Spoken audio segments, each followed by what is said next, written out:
Look at that, Dave Crane looking serious. Welcome back to Dave Crane Daily. That's why it's called Dave Crane. That's why it's my name.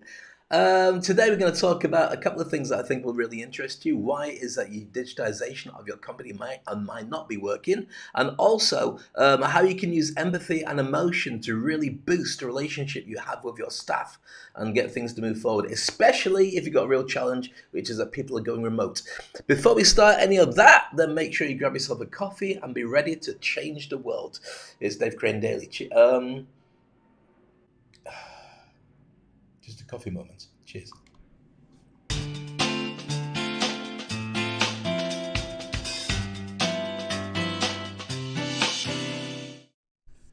So then, back again, how are you? As always, I love to have you like, comment, and share, and tell me where you are. Or just pop up and just tell me whereabouts in the world you are. It makes me realize that people are watching everywhere, and I'm doing the show daily, and people enjoy it.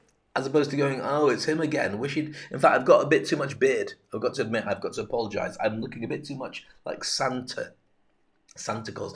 There is actually, I mean, when people say, Dave, who do you look like? Well, there's nobody really apart from there's an actor called Jeffrey Wright, who is one of my favourite actors. He's brilliant. Looks a little bit like me, but he's better looking and he's famous.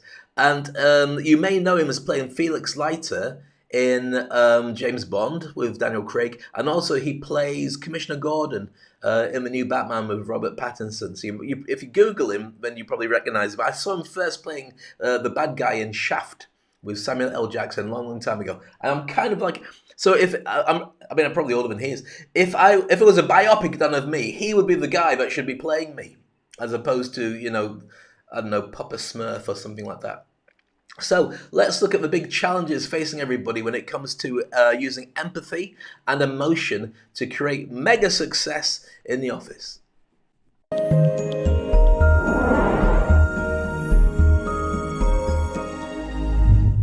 So here we go. 5 ways to use empathy and emotion. So I'm going to go like this and reveal more. Now, the author, this is from fastcompany.com, and the author is Cassandra Worthy, who's probably on LinkedIn as well, so you should connect with her. Got some really fascinating things here to share. So, first of all, belief. Belief is the adhesive that makes things stick. I've got to say, the way she writes this is fantastic, but it's really hard to explain without going, man, cat, blue.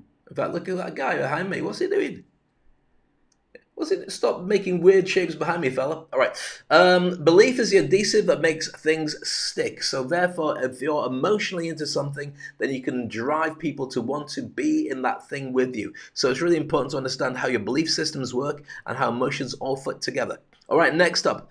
It's starting to freak me out a little bit. Can I close that down? Oh, she. Sorry. No offense, man.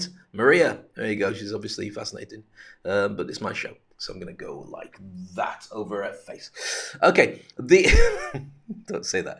The future of business will require embracing emotions in the workplace. And this is so true. If you want to grow your business, I mean, everything in business has been emotions. And a very dear friend of mine was speaking, in fact, a very dear friend of mine and a client from the Industry Icon program who you should connect with online, by the way. That's Lucin Merabi, who's one of the best negotiators in the world and has also negotiated $16 billion deals. That's how good she is. But she spoke at an event recently where I know that many people are saying, oh, you shouldn't have emotions involved, but emotions are driving every decision that they make. Even if we ignore them, ignoring them is still an emotion. Okay, so emotions are important for every decision that you make, and if you don't factor it in, we'll talk in the future about work-life balance and the fact it's becoming called life-work revolution because people aren't doing the same thing at work. We're wondering how work fits in at home as opposed to the other way around. So for your company to grow, for your success to grow, you have to factor that in. Negative emotions are really powerful because negative emotions mean that you feel something bad, so therefore you're going to do something about it. And that's when you start looking at your opportunities to improve. You start brainstorming with your team because something doesn't feel right. How are we going to fix this? That's actually how the sense of smell works, believe it or not. Sense of smell was grown with our amygdala when we were cavemen or cave creatures, that basically we would smell poison. And therefore, we would emotionally not want to go near it again. So we wouldn't have to taste poison and die every time we went near it. So we just go, oh, not right. I feel the emotions of don't go near that. Does that make sense? And you had a layer of nerves that was created in your head and your brain. And I'll move on. Next thing is this. Choice is the most powerful tool in the toolkit of humanity. She's got a great way of saying stuff, but it is true. When you use choice, you therefore get things to happen, and everything you do is a choice. Not making a choice is a choice. So therefore, you need to really understand how empathy and emotions drives that. If you think about some of the biggest companies in the world, whether you like them or not, Facebook and so on, everything they've done is all about harnessing human emotions and being able to direct you to certain things and give you certain adverts and make you feel a certain way, because that's where the battleground is. They control your feelings when you go on social media, and they make it addictive with lots of likes. It's all driven by science. It's all driven by this stuff. So why not harness it so you can turn it into money? And finally, this effective and inspired change leadership is both empathetic and self-nurturing. So if you want to bring change around in your organization and you want to make sure that people can move from A to B and deal with this mad disruptive world that's changing at such a regular basis, the best way that you can tell to see if things are working or not is literally through empathy. There you go. So that's, once again, if I go back to this page and lose the person who was staring at me, we can give you this and you can move on. Cool.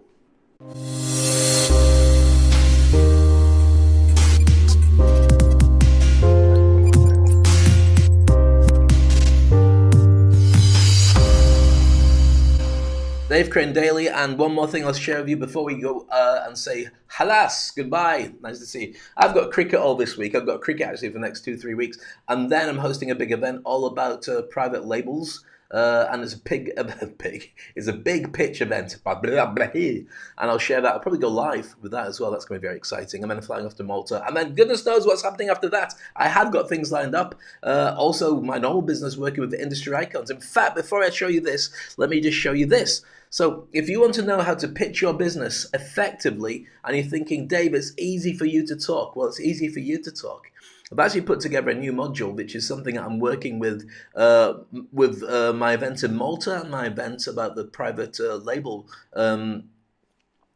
licensing, about how to pitch your product to people. So if you're interested in doing that about your new product or your new company or your organization or even yourself, and you want to open up a room so people go, wow, then this is how you do it. $19 it's going to cost you. Go to speakonstage.com, pitch your business.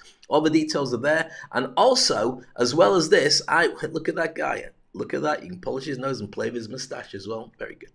I will also give you, as a special gift, $10,000 worth of amazing digital gifts to go with that, okay? To get you, and a complete money back guarantee. So take a look at that. That's speakonstage.com and pitch your business. And if you can't wait that long, you say, Dave, I need a full Monty, then go to here, the Industry Icon Program.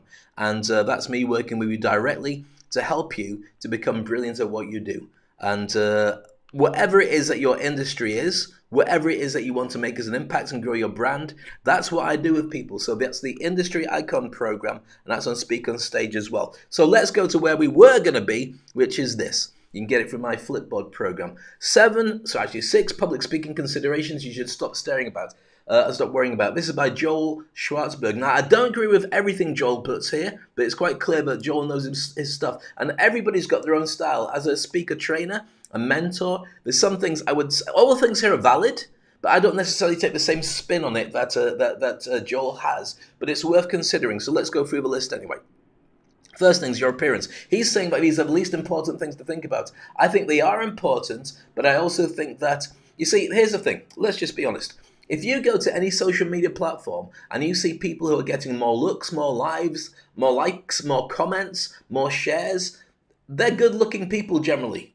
If you're kind of like me and you look like a potato with a beard and glasses, then you don't get quite as much as you would do if you're a really hot-looking lady or good-looking bloke.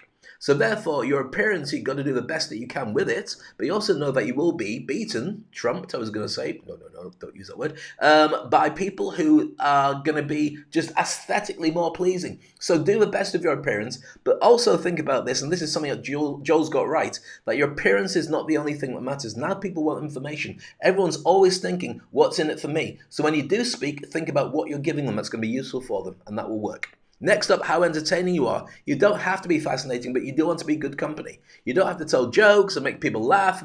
But here's the thing, it's a really good trick that you probably don't know. You don't have to be funny at all. Being warm beats funny. Let me repeat that. Being warm with an audience is better than being funny. If you're funny and you know how to do it, it can work very well, but it can also backfire. If you're warm, they get the same feeling like you're good company, but you haven't hijacked that relationship by telling things that might be controversial. And when you do tell a joke, even if it's just a one-liner, or you get your words tangled, as I often do, people smile with you because it breaks the ice, and they're already with you anyway because you've created that relationship. Number three, vocal variety. And by the way, you can get this on prdaily.com just in case you're wondering where you can see it. Your voice going up and down and make it more interesting, going really low and all the rest of it. Yeah, that's important. If you really want to create a relationship with people over a long period of time and get them to listen to your podcast or whatever it is that they're engaging you on, you do want to have vocal variety. But what Joel says here is they're not essential. If they're preventing you from moving forward, then do bear it in mind that that's not a deal breaker. What's in it for them is a deal breaker. What do they get from the whole relationship? Your personal qualifications, nobody cares. You don't care who I am and what I do. If you want to, you Google me. If you don't want to, you won't Google me. If I'm not good company for you, you won't spend any time with me. And this is the same for you as a speaker as well. Your personal qualifications are only about what's congruent. So if you go on stage and you start speaking to people, people will then say, are they genuinely the right person to talk to me? Then they'll look at your personal qualifications, but let them find it. Don't spend your time talking about it. Have an intro video or an intro slide if you need to that just positions you. Nobody cares. They only care what's in it for them at that time.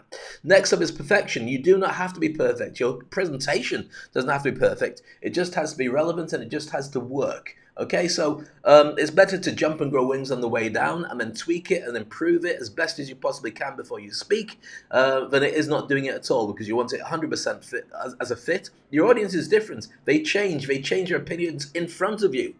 They might start on one side, go to the other side. They could have had a bad day, or they could have been stuck in traffic, or they might be wet because it was raining. All these things are factors. So just play the game, but be aware of the audience. And the last thing here is the thing you forgot to say. When you start speaking, and I often do it as well, I can get it wrong. I can miss out on stuff. And for many people, they go, oh my goodness, I missed out a whole big chunk, or put it at the wrong place. Guess what? Your audience doesn't know, and they probably don't care. Our brains are wired to fit gaps together. If somebody leaves a gap in their sentence, they think it's deliberate and they either ignore it or they put together something that makes it make more sense. So there we go. That's really good stuff from Joel Schwartzberg, communications executive and public speaking trainer. So that's very good indeed. Hope that was useful for you. Yep, cool.